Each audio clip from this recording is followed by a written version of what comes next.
সুপ্রিয় দর্শক, আপনাদের সবাইকে আমন্ত্রণ জানাচ্ছে এনটিভি নিয়মিত স্বাস্থ্য বিষয়ক আয়োজন স্বাস্থ্য প্রতিদিনে। আপনাদের সাথে রয়েছে আমি পুষ্টিবিদ নুসরাত জাহান দীপা।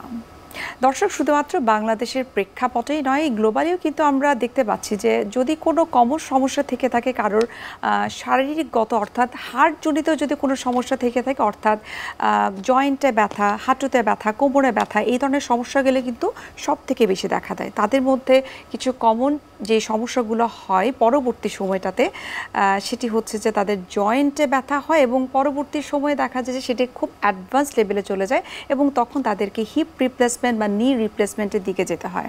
দর্শক, আমাদের আজকের আলোচ্য বিষয় হচ্ছে জয়েন্ট রিপ্লেসমেন্ট। আর এই বিষয়টি নিয়ে কথা বলার জন্য আজ আমাদের সঙ্গে স্টুডিওতে উপস্থিত রয়েছেন একজন বিশেষজ্ঞ চিকিৎসক, ডাক্তার দিবাকর সরকার। 1981 সালের মার্চ মাসে নাটোর জেলায় জন্মগ্রহণ করেন। তিনি 2005 সালে রাজশাহী মেডিকেল কলেজ থেকে MBBS ডিগ্রি অর্জন করেন। এরপর তিনি চিকিৎসা বিজ্ঞানে উচ্চতর MS ডিগ্রি লাভ করেন। আপনাকে স্বাগত জানাচ্ছি আমাদের আজকের অনুষ্ঠানে। আপনাকে ধন্যবাদ এবং ধন্যবাদ এনটিভি কর্তৃপক্ষকে আমাকে অনুষ্ঠানে আমন্ত্রণ জানানোর জন্য। জয়েন্ট রিপ্লেসমেন্ট, তো জয়েন্ট রিপ্লেসমেন্টের এই সমস্যাটা বা এই ট্রিটমেন্ট পদ্ধতিটা শুরু করার আগে কিন্তু আপনার কাছে একটু জানতে চাই যে এই যে জয়েন্টে ব্যথা হয়, যেটি খুব কমন একটি সমস্যা, সেটি সম্পর্কে একটু জানবো আপনার কাছে। জয়েন্ট রিপ্লেসমেন্ট আসলে খুব কমনলি যেটা করা হয় যে তার জয়েন্ট সম্পূর্ণরূপে ক্ষয় হয়ে গেছে, সে যে কোনো কারণেই হোক, সেটাকে আমরা নতুন জয়েন্ট আকারে প্রতিস্থাপন করলাম।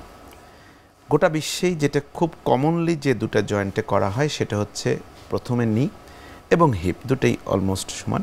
আসলে এই দুটো জয়েন্ট রিপ্লেসমেন্ট আমাদের মেইনলি করা হয় হচ্ছে যখন এই জয়েন্টগুলো একদম ক্ষয় হয়ে যায়।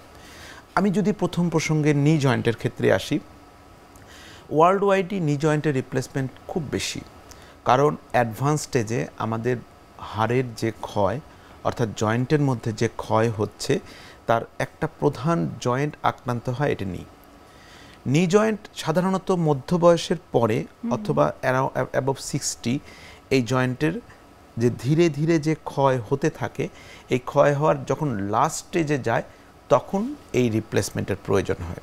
বাট প্রথমেই কিন্তু এটা রিপ্লেসমেন্ট লাগে না। কখন আমরা বুঝবো যে তার নি জয়েন্ট রিপ্লেসমেন্ট লাগবে বা নি জয়েন্টে ক্ষয় হচ্ছে?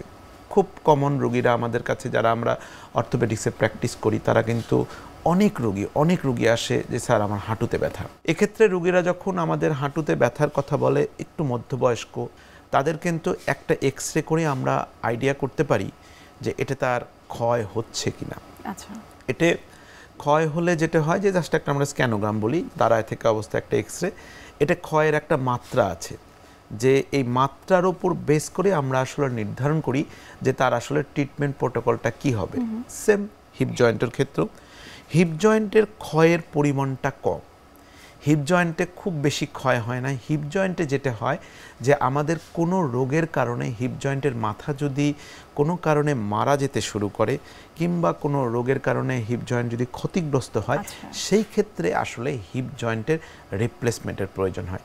তাই হিপ জয়েন্ট অথবা নি জয়েন্ট, কোনো জয়েন্টেই ব্যথা হলে সে যে বয়সী হোক না কেন, ইগনোর করার কোনো সুযোগ নাই। আশেপাশে কোনো স্থানীয় ডাক্তারকে দেখায় অ্যাকচুয়াল নির্ণয় করতে হবে যে ঘটনাটা কি হয়েছে, ওই অনুযায়ী চিকিৎসাটা নিতে হবে। যখন আমাদের কোমরে ব্যথা হচ্ছে, হাঁটুতে ব্যথা হচ্ছে, আমরা প্রাথমিক অবস্থাতে একটা পেন কিলার খেয়ে সেই ব্যথাটাকে সাপ্রেস করে রাখি। এই বিষয়ে আপনার মতামত কি বা পরামর্শ কি? এটি আসলে কতটুকু ক্ষতি করে থাকে? এটা খুব অ্যালার্মিং। হিপ জয়েন্টের রিপ্লেসমেন্টে যখন এই অনুষ্ঠানের প্রথমের দিকে বলছিলাম যে এটা কিন্তু ক্ষয়টা কম হয়, এই মাথাটা মরে যায়। বিশেষ করে আমাদের প্রত্যন্ত অঞ্চলে যখন রোগীগুলো এই রকম ব্যথার কারণে যখন রিপিটেডলি ডাক্তারের কাছ থেকে, কবিরাজের কাছ থেকে ওষুধ খায়, এর মধ্যে একটা প্রধান ওষুধ থাকে স্টেরয়েড কিন্তু খুব দ্রুত রোগীর ব্যথা কমায় দেয়। কিন্তু পরবর্তীতে যেটা আমাদের আসে রোগীরা, যে তার হিপ জয়েন্টে ব্যথা, এবং আপনারা দেখবেন যখন কোনো হিপ জয়েন্টের রোগী, ইয়াং রোগী বা কোনো রোগী এরকম এভিএন অথবা মাথা মরে যাচ্ছে, এই রোগীগুলো আমাদের কাছে আসে, আমরা খুব কমন একটা প্রশ্ন করি যে আপনি ওষুধের দোকান থেকে ডাক্তারের পরামর্শ ছাড়া কোনো ওষুধ খেয়েছিলেন কিনা। প্রাথমিক পর্যায়ে রোগী ভালো হয়ে যায়, কিন্তু রোগীর অজান্তেই কিন্তু রোগী নিজের সর্বনাশ ডেকে আনছে। তাই একমাত্র পরামর্শ, এখন বাংলাদেশের স্বাস্থ্যসেবা একদম প্রত্যন্ত এলাকায় চলে গেছে। যখনই কোথাও ব্যথা হবে আপনারা নিকটস্থ কোনো অ্যাটলিস্ট ডাক্তারের পরামর্শ নেন, সেই অনুযায়ী ওষুধটা গ্রহণ করেন, তাহলে পরবর্তীতে যে অনাহত যে সমস্যা আপনারা কিন্তু নিজেকে অনেকটা বিরত রাখতে পারবেন। স্যার, হাড় ক্ষয়টা না হয় এবং নি রিপ্লেসমেন্ট বা হিপ রিপ্লেসমেন্টের মতো সিচুয়েশনে যেন তাদেরকে না যেতে হয়, সেটার জন্য আসলে কি কি ধরনের টেস্ট তারা প্রাথমিক অবস্থায় করতে পারে? শুধুমাত্র একটা এক্স-রে করলেই কিন্তু আমরা বুঝতে পারি যে তার আসলে ক্ষয় হচ্ছে কিনা। 2 নম্বর বোন ডেন্সিটি টেস্ট এখন আছে, কিছু ব্লাডের টেস্ট আছে, ক্যালসিয়াম লেভেল আমরা দেখে থাকি, অনেক সময় প্যারাথাইরয়েড থাইরয়েডের লেভেল দেখে থাকি, অনেক সময় আমরা ভিটামিন ডি লেভেলও চেক করে থাকি যে তার আসলে এখান থেকে ক্ষয় হচ্ছে কিনা। তবে এটা ইস্যুটা আসে যখন রোগীর দেখে আমাদের সিভিয়ার ক্ষয় হচ্ছে, তখন আমরা চিন্তা করি যে অন্য কোনো প্যাথোলজি রোগীর বয়স্কজনিত কারণে ক্ষয় হচ্ছে কিনা, সেই অনুযায়ী তখন আমরা স্টেপ নিয়ে নিই। তবে এখানে খুব ইম্পর্টেন্ট হচ্ছে একটা বিষয় খুব জানাটা জরুরি, যে যেহেতু হাড়ের ক্ষয়ের প্রসঙ্গটা আসলোই, এই হাড়ের ক্ষয় বা অস্টিওপোরোসিসটা সাফার করে আসলে মেয়েরা বেশি। আমাদের দেহের 3টা ভাগে ভাগ করি, সাপোজ প্রথম 30 বছর, 30 থেকে 50, 50-এর পরবর্তী, বা প্রথম পর্যায়ে 30 বছর পর্যন্ত কিন্তু আমাদের ছেলে এবং মেয়েদের হাড়ের গঠনটা বেশি হয়, ক্ষয়টা কম হয়, কারণ আমাদের দেহে প্রতি বছরই হাড়ের গঠনও হচ্ছে, ক্ষয়ও হচ্ছে, কিন্তু যৌবনকালে এই গঠনটা বেশি থাকে। 30 থেকে 50 এর মধ্যে কিন্তু ক্ষয় এবং হাড়ের গঠন এবং ক্ষয়টা মোটামুটি একই লেভেলে থাকে। 50-এর পরে ক্ষয়ের মাত্রাটা বাড়ে। ঝামেলা হয় মহিলাদের ক্ষেত্রে। মহিলাদের ক্ষেত্রে যখন রোগীদের মেনোপোজের সময় আসে বা আশেপাশে, এই সময়টা কিন্তু ছেলেদের তুলনায় মেয়েদের দেহের যে হরমোনাল একটা মারাত্মক ইমব্যালেন্স হয়, এটাতে কিন্তু ক্ষয়ের মাত্রাটা কয়েক গুণ বেড়ে যায়। যার ফলে আমাদের মেয়েরা এবং মায়েরা যারা আসলে তার যৌবনকালে তার নিজের শরীরের প্রতি একেবারেই যত্নবান থাকে না, তারা যদি যৌবনকালে শরীরটাকে গঠন ভালো মতো না করে, তাহলে এই মধ্য বয়সে মেনোপজের আগে যে তার একটা বিশাল হাড়ের ক্ষয় নিজের অজান্তেই হয়ে যাচ্ছে, সেটা কিন্তু সে টের পায় না। আবার আফটার 60 এটা কিন্তু অলমোস্ট কাছাকাছি চলে আসে ছেলে এবং মেয়েদের এই জন্যে হাড়ের ক্ষয়ের মাত্রাটা ছেলেদের তুলনায় বেশি। মেনোপজের সময়টা কি কি ইনিশিয়েটিভ নিলে সেই হাড় ক্ষয়ের পরিমাণটাকে কমানো যেতে পারে? এক্ষেত্রে খাদ্যাভ্যাসের ভূমিকা আসলে কতটুকু? অনেক বেশি। এক্ষেত্রে রোগীদেরকে 30 বছরের আগে থেকেই সতর্ক থাকতে হবে, বিশেষ করে মেয়েদেরকে। তাদের যৌবন বয়সে নিয়মিত এক্সারসাইজ করতে হবে, কারণ আমাদের মেয়েরা বা মায়েরা তো বাইরে দৌড়াতে পারে না, পর্দানসীন মহিলা, সেখানে বাসায় অথবা ফাঁকা জায়গায় যদি নিয়মিত আধা ঘন্টা সে হাঁটে, এবং হাঁটা উপলক্ষে হাঁটে, কারণ অনেকে বলে স্যার আমি তো বাসায় প্রচুর কাজ করি, আমার তো অনেক এক্সারসাইজ হয়। নো, এটা নয়, তাকে আধা ঘন্টা হাঁটার জন্য হাঁটতে হবে, ঘাম ছড়ানো হাঁটতে হবে। এটা রোগীদের বোনসটাকে অনেক স্ট্রং করে। আমরা খুব লাকি যে আমরা প্রচুর সূর্যের আলো পাই। সকাল 10টা থেকে বিকাল 3:30 পর্যন্ত যে কোনো সময় আধা ঘন্টা সূর্যের আলোতে থাকলে ন্যাচারালি প্রচুর ভিটামিন ডি তৈরি হয়। এটা তার বোনসটাকে অনেক শক্তিশালী করে। আর প্রচুর পরিমাণে ক্যালসিয়াম সমৃদ্ধ খাবার গ্রহণ করতে হবে।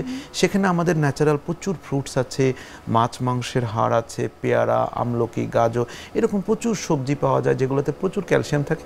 সেগুলো খেলেই কিন্তু পরবর্তীতে যে হাড়ের ক্ষয় অথবা জয়েন্ট রিপ্লেসমেন্ট কিংবা তার ভোগান্তি, সেটা কিন্তু সে অনেকটা কমাতে পারে। স্যার, হাড় ক্ষয়টাকে প্রিভেন্ট করার জন্য বিশেষ করে মহিলাদের এবং সেই সাথে মাসেল স্ট্রেংথ, এটি যদি আমাদেরকে আরেকটু বিস্তারিত বলতেন। ফিজিক্যাল মাসেল স্ট্রেংথ খুব ইম্পর্টেন্ট। শুধুমাত্র মাসেলের খাবার দিলেই হবে না, মাসেলকে ওয়ার্ক করতে হবে, কাজ করতে হবে। এবং এই জন্য আগে থেকেই যদি আমরা নিয়মিত এক্সারসাইজ করি, নিয়মিত পুষ্টিকর খাবার খাই, শরীরের প্রতি যত্নবান হই, তাহলে পরবর্তীতে এই সমস্ত অনাহত যে রোগগুলো আছে আমরা কিন্তু প্রিভেন্ট করতে পারি খুব ইজিলি। কখন আপনারা সিদ্ধান্ত নিয়ে থাকেন যে এই রোগীটির নি রিপ্লেসমেন্ট অর হিপ রিপ্লেসমেন্টের দরকার রয়েছে? নি রিপ্লেসমেন্টের ক্ষেত্রে যদি আসি, আসলে এখানে যখন আমাদের অস্টিও আর্থ্রাইটিস হাড়ের ক্ষয়টা একদম 4 নাম্বার ধাপে, প্রতিটা স্টেজিং আছে, সাধারণত 1, 2, 3, 4, এটা ক্লিগার অ্যান্ড লরেন্স স্টেজিং বলে এটাকে। এই স্টেজিংয়ের উপর নির্ভর করে প্রথম ধাপটা হচ্ছে 1 নাম্বার, যেটা খুব অল্প ক্ষয়। যখন রোগীগুলো প্রথম পর্যায়ে থাকে, তখনই যদি রোগীগুলো আমাদের কাছে আসে, তাহলে যে রোগী প্রথম ক্ষয় অল্প ছিল সেটাকে যে ধীরে ধীরে দ্বিতীয় ধাপে যাচ্ছে, তৃতীয় ধাপে যাচ্ছে, ইভেন লাস্ট স্টেজে যাচ্ছে, এইটা কিন্তু আমরা প্রথম পর্যায়ে আসলে কিছু রোগীর এক্সারসাইজ, কিছু মানবার সামান্য কিছু ওষুধ, রোগী কিন্তু পরবর্তী যে ধাপগুলোতে আছে এটা কিন্তু প্রিভেন্ট না করতে পারলেও স্লো করে দিতে পারি, ধীর করে দিতে পারি। যখন রোগীগুলো আমাদের কাছে বেসিক্যালি রোগীগুলো আসে, রোগীর যখন ক্ষয়ের মাত্রাটা দ্বিতীয় ধাপ ক্রস করে যায়, তখন রোগী আসলে বেশি পেইন ফিল করে, রোগীর চলতে কষ্ট হয়, রোগী নিচে বসতে পারে না, রোগীর অনেক সময় হাঁটু বাঁকা হয়ে যায়। এই কন্ডিশনগুলোকে নিয়ে যখন রোগী আমাদের কাছে আসে, তখন আমরা রোগী আসার পরে রোগীর প্রথম পর্যায়ে হিস্ট্রি নিয়ে একটা ডায়াগনোসিস করার চেষ্টা করি, তারপরে এক্সামিন করি এবং ইনভেস্টিগেশন করে রোগীর আগে ডায়াগনোসিসটা কনফার্ম করে তারপরে ট্রিটমেন্ট প্রোটোকলটা নির্ভর করি।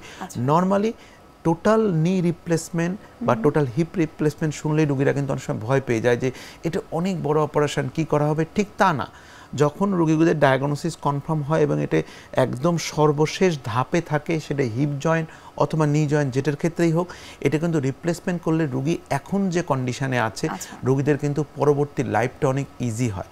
ঠিক নি জয়েন্টের ক্ষেত্রে, হিপ জয়েন্টের ক্ষেত্রেও ঠিক সেম ঘটনা। রোগীগুলা আমাদের কাছে যখন একদম সর্বশেষ পর্যায়ে আসে, রোগীগুলা কিন্তু ভয় পায় যে এত বড় অপারেশন করব, আমাদের তো অনেক ক্ষতি হবে। কিন্তু একটা জিনিস মাথায় রাখবেন, রোগীর বয়স হচ্ছে 60 বছর, 60 বছর বয়সে রোগী একদম কমপ্লিটলি হাঁটু ডিস্ট্রয় হয়ে গেছে অথবা হিপ ডিস্ট্রয় হয়ে গেছে, রোগীগুলো রিপ্লেসমেন্ট করতে চায় না। রোগী বাঁচবে আরও 20, আমাদের দেশের যে বয়সের গড় আয়ু তাতে 15 থেকে 20 বছর। এই 15 থেকে 20 বছর কিন্তু তার এই ক্রিপল হাঁটু নিয়ে সে চলতে পারবে না, তার জীবনটা অর্থাৎ এক্ষেত্রে আমরা বলতে পারি যে নি রিপ্লেসমেন্ট অর হিপ রিপ্লেসমেন্ট সবথেকে বেস্ট ট্রিটমেন্ট বলা যেতে পারে যদি সেটা অ্যাডভান্স লেভেলে চলে যায়।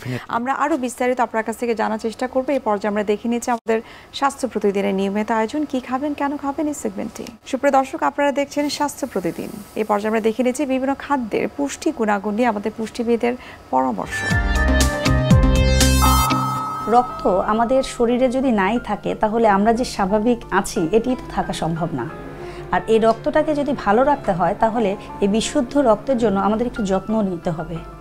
যদি প্রপার ওয়েতে আমরা খাওয়া দাওয়া করি তাহলে কিন্তু এই রক্তে কোনো নির্দিষ্ট উপাদানের ঘাটতি হয় না। আমরা সবাই জানি রক্তের ঘাটতি মানে হিমোগ্লোবিন কম। এই হিমোগ্লোবিন ছাড়াও আসলে রক্তের উপাদান অনেক কিছুই থাকতে পারে যেটি আমাদের কম বেশি হলে শরীরে নানান রকম অসুবিধায় হয়ে যায়। হিমোগ্লোবিন বাড়ানোর জন্য বা রক্তের যে উপাদানগুলো আছে সেগুলো ঠিক রাখার জন্য, রক্তকে বিশুদ্ধ রাখার জন্য আমাদেরকে খাবারের তালিকায় অবশ্যই, যেটি আমরা সবাই মোটামুটি জানি, সেটা হলো আয়রনের ডেফিসিয়েন্সি যেন না হয় সেটি। আয়রন জাতীয় খাবারগুলো যা আছে সেগুলো সম্পর্কে বলার আগে আমি শুধু বলতে চাই যে আমরা অনেক সময় জেনে অনেক আয়রন জাতীয় খাবারগুলো খেয়ে ফেলি, কিন্তু আয়রন আমাদের শরীরে শোষণ হয়েছে কিনা বা হচ্ছে কিনা এই বিষয়ে সজাগ থাকি না, যেটি সবচাইতে জরুরি। আপনি কষ্ট করে খেলেন, অরেঞ্জ করলেন, আপনি সব কিছুই করলেন, কিন্তু সেটি আপনার বডিতে যদি কাজেই না লাগে তাহলে আলটিমেট খেয়ে কোনো লাভ নেই। অনেকেই আমরা চিন্তা করি যে আমাদের আয়রন কম, আমরা ডিম খাচ্ছি, কিন্তু এই ধরনের একটা ভালো একটা ব্রেকফাস্ট করার পরে আপনি এক কাপ চা খেলেন, এই যে আপনি একটা চা খেলেন, আপনি যে এত সুন্দর একটা ব্রেকফাস্ট করেছিলেন, এত এক্সপেন্সিভ, হয়তো ডিম খেলেন, কিন্তু আপনার বডিতে এই আয়রনটাই অ্যাবজর্ব হলো না, তাহলে আপনি যেই চিন্তা করে আপনি যে হেলদি ব্রেকফাস্টটা নিলেন আপনার বডিতে আসলে কোনো কাজ করলো না। তাহলে আসলে কেন এই চা আপনার অসুবিধা হলো? আসলে আয়রন শোষণের জন্য যে ক্যাফেইনটা আপনি নিয়েছেন সেটি আপনাকে বাধা দিয়ে দিয়েছে। সো আপনি যখন ব্রেকফাস্টটা করবেন, অ্যাটলিস্ট খাদ্য তালিকায় আপনি চা না রাখাটা সবচেয়ে হেলদি। তবে যদি রাখতেই চান অবশ্যই অ্যাটলিস্ট 1 ঘন্টার একটা গ্যাপ রাখাটা ভালো। যদি আপনি বডিতে রিয়েল অ্যাবজর্পশন চান তাহলে খাবারের তালিকায় আয়রন জাতীয় খাবার খাওয়ার পরে একটু ভিটামিন সি জাতীয় খাবার খাওয়া অনেক ভালো। তাতে হবে কি, আপনি যে আয়রনটা খেয়েছেন এই টোটাল আয়রনটা আপনার বডিতে দারুণভাবে অ্যাবজর্ব হবে এবং আপনি থাকবেন হেলদি এবং আপনার নানান রকম অসুখ বিসুখ থেকে আপনি ইনশাল্লাহ রক্ষা পেয়ে যাবেন। খাদ্য তালিকায় তাহলে কি রাখা যায়? আর আমরা জানি আয়রন কন্টেনিং খাবারের ভিতরে গরুর মাংস, কলিজা এই ধরনের কিন্তু খাবারগুলো অনেক জরুরি, কিন্তু এগুলো যেহেতু খুব এক্সপেন্সিভ এবং সবার পক্ষেই সবসময় রাখা পসিবল হয় না, সেক্ষেত্রে আমি বলবো যে অবশ্যই গাঢ় সবুজ শাক, স্পেশালি কচু শাক, এখন শাকও খুব এক্সপেন্সিভ, কিন্তু তারপরেও এটি আমাদের অনেকের হাতের কাছে সহজে পাওয়া যায়। যারা একটু গ্রামে থাকেন বা আমাদের উঠানের দিকেও দেখা যায় যে এই ধরনের গাঢ় সবুজ শাকগুলো আমরা, যেমন ধরেন পালং শাক বা কলমি শাক, এগুলোও কিন্তু আমরা একটু গার্ডেনিংও করতে পারি। এই ধরনের শাকগুলো আমরা যখন খাবো একটু ভর্তা করেও খেতে পারেন, একটু রান্না করেও করতে পারেন, একটু ঝোল করে করতে পারেন, কিন্তু তার সাথে অফকোর্স যেটা জরুরি সেটা হলো একটু লেবু, ভিটামিন সির জন্য। এছাড়া আপনি যদি খাদ্য তালিকায় অ্যাটলিস্ট সপ্তাহে 1 বার বা 2 বার যদি হয় গরুর কলিজা অথবা আমি যেটা বলছি যে বিফ, এই ধরনের লাল মাংসগুলো আয়রনের জন্য যথেষ্ট উপকারী। এছাড়া বাদাম জাতীয় খাবারগুলো আপনি খেতে পারেন, রক্তের জন্য এটি খুব ভালো কাজ করে। এবং আপনার খাবারের ভিতরে একটু ডিফারেন্ট খাবারগুলো রাখবেন, বিভিন্ন ধরনের কালারফুল খাবারগুলো রাখবেন। যেমন আমরা যখন সবজি খাই দেখা যায় শুধু সবুজ খাবারগুলো খাচ্ছি, একটু গ্রিনের সাথে একটু রেডিশ খাবারও রাখতে পারেন, যেরকম আনারের জুস খেতে পারেন, একটু রেড অ্যাপেল খেতে পারেন বা গ্রিন অ্যাপেল খেতে পারেন, এটিও কিন্তু আপনার হেলথের জন্য অনেক বেশি ভালো কাজ করবে। এছাড়া খাবারের তালিকায় আপনাকে অবশ্যই একটু যথেষ্ট পানি রাখতে হবে, কারণ ওয়াটারের কারণে আমরা অনেক সময় যে ডিহাইড্রেটেড হয়ে যাই, এটিও কিন্তু আমাদের শরীরের জন্য বেশ আনহেলদি। তো শরীরের জন্য আপনি যদি একটু ব্যালেন্স নিউট্রিশন নিয়ে আসেন, প্রপার মিল একটা প্রিপারেশন করতে পারেন, তাহলে কিন্তু পরবর্তীতে আপনার ব্লাড নিয়ে যে অন্যান্য কমপ্লিকেশন সেটি কিন্তু আপনার অসুবিধায় আর পড়তে হবে না। আপনার কাছে এখন একটু জানতে চাইবো যে যাদের হয়তো নি রিপ্লেসমেন্ট হলো অথবা হিপ রিপ্লেসমেন্ট হলো, এর পরবর্তী সময়ে নিশ্চয়ই কোনো না কোনো নিয়ম কানুন তাদেরকে মেনে চলতে হয়, সেগুলো আসলে কি কি? প্রথম কথা, হিপ এবং রিপ্লেসমেন্ট করা হয় রোগীর নর্মাল লাইফটাকে অ্যাবনর্মাল লাইফটাকে নর্মাল করার জন্য। এটাতে ভয় পাওয়ার কিছু নাই, এটা খুব সিম্পল প্রসিডিওর, একটু মানে এক্সপেন্সিভ সার্জারি, বাট এটা করলে রোগী যে জীবনটা এতটা কষ্টদায়ক হতো, রোগীর কিন্তু পরবর্তী কষ্ট অনেক কমে যায়। বাট এখানে রোগীর জীবনযাত্রায় খুব সামান্য কিছু পরিবর্তন আসে। সেটা হচ্ছে রোগীদের যখন হিপ অথবা নি রিপ্লেসমেন্ট করা হয়, আমাদের বলা হয় যে একদম মাটিতে বসে আমরা রোগীদেরকে কোনো কাজ করতে বারণ করি, ভারী কাজ করতে বারণ করি। আদারওয়াইজ তার নর্মাল যে চলাফেরা, তাতে কিন্তু তার কোনো পরিবর্তন আসে না। তাই যে রোগীগুলা হিপ জয়েন্ট একদম মরে গেছে বা নি জয়েন্ট একদম মরে গেছে, নর্মাল চলাচল করতে পারছে না, তারা যদি নিকটস্থ কোনো অর্থোপেডিক সার্জন অথবা আর্থোপ্লাস্টিক সার্জনের কাছে যায়, এই পদ্ধতি বা এই চিকিৎসা পদ্ধতি বা আধুনিক চিকিৎসা পদ্ধতি গ্রহণ করে, পরবর্তী জীবনটা কিন্তু তার অনেক সুন্দর হয় এবং সে তার সংসারে এবং সমাজে কন্ট্রিবিউট করতে পারে। অসংখ্য ধন্যবাদ এই জয়েন্ট রিপ্লেসমেন্ট নিয়ে এত গুরুত্বপূর্ণ এবং চমৎকার কিছু ইনফরমেশন আমাদেরকে দেওয়ার জন্য। শুভকামনা রইল এনটিভির পক্ষ থেকে। আপনাকেও অনেক ধন্যবাদ এবং ধন্যবাদ এনটিভি কর্তৃপক্ষকে আমাকে এই অনুষ্ঠানে আমন্ত্রণ জানানোর জন্য। সুপ্রিয় দর্শক, এতক্ষণ আপনারা দেখছিলেন এনটিভি নিয়মিত স্বাস্থ্য বিষয়ক আয়োজন স্বাস্থ্য প্রতিদিন। এই পর্যায়ে আমরা দেখে নিচ্ছি আমাদের আগামী পর্বে কি থাকছে। সাদা স্রাবটা আসলে কোথা থেকে আসে? ভেজাইনাল রুট হয়ে বাইরে আসে। এইটা নর্মাল একটা সিক্রেশন। আমাদের শরীরে যে হরমোন তৈরি হয়, হরমোনাল ব্যালেন্সে একটা রেগুলারই একটা জরায়ুর মুখ, যেটাকে সার্ভিক্স বলা হয়, এবং ভেজাইনা, এখান থেকে কিছু গ্ল্যান্ড থাকে, গ্ল্যান্ডের কিছু সিক্রেশন আসে, আর হচ্ছে কিছু ডেড টিস্যু আসে। এই ডেড টিস্যুগুলো নিয়মিত জরায়ুর মুখ এবং ভেজাইনার সিক্রেশন এবং এই ডেড টিস্যুগুলা মাসিকের রাস্তা দিয়ে বা ভেজাইনা দিয়ে বের হয়, এটাকে সাদা স্রাব বা লিকোরিয়া বলে। বিশ্বের যে কোনো প্রান্ত থেকে যে কোনো সময় এনটিভি জনপ্রিয় অনুষ্ঠান স্বাস্থ্য প্রতিদিন দেখতে আপনারা ভিজিট করতে পারেন আমাদের পূর্ণাঙ্গ পোর্টাল www.ntvbd.com এ। এছাড়াও এনটিভির বিভিন্ন ধরনের জনপ্রিয় অনুষ্ঠান এবং নিউজ আপডেট পেতে আপনারা ভিজিট করতে পারেন আমাদের ইউটিউব চ্যানেল এবং ভেরিফাইড ফেসবুক পেজে। সুপ্রিয় দর্শক, আজ এখানে শেষ করতে হচ্ছে। দেখা হবে আবার আপনাদের সঙ্গে। সে পর্যন্ত আপনারা সবাই ভালো থাকুন, সুস্থ থাকুন এবং সবসময় এনটিভির সঙ্গে থাকুন।